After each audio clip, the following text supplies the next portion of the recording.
7:37, time to focus on business. Our business editor, Mike Eppel, joining us now. Mike, the loonie flying very low. Bad news for people traveling south. Yeah, it's really expensive this morning as we come into the trading data.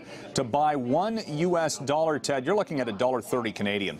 That is including all of the surcharges that you would pay over and above the official posted Bank of Canada exchange rate, which is at $1.27 this morning, as the Canadian dollar has dropped to the lowest level since about 2004 against the U.S. greenback.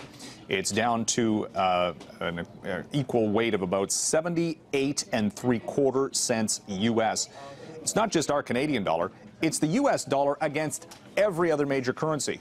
The U.S. dollar is at a 12-year high against the euro.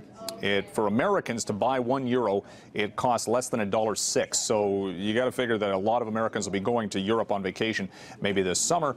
And it's hit a 7-year high against the Japanese yen. And it all comes back to central banks. And the U.S. Central Bank next week will meet for a policy session.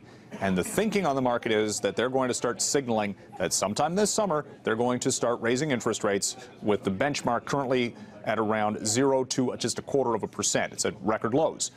Even if they tighten a little bit, that is enough to get the currency market all in a flutter, because everybody else has been cutting interest rates. Our Bank of Canada cut rates, of course, back in January. The European Union currently buying bonds by the bushelful, with quantitative easing in full effect. This is the move by central banks to keep interest rates in Europe artificially low. So you've got this disconnect underway, and it's really shaking up the markets. And again, if you are traveling, making it much more expensive to head to the United States. Now, North American stock markets are, because of all this, coming off the worst day pretty much this year. The Dow was down 332 points yesterday. The TSX comes in a 3-day slide.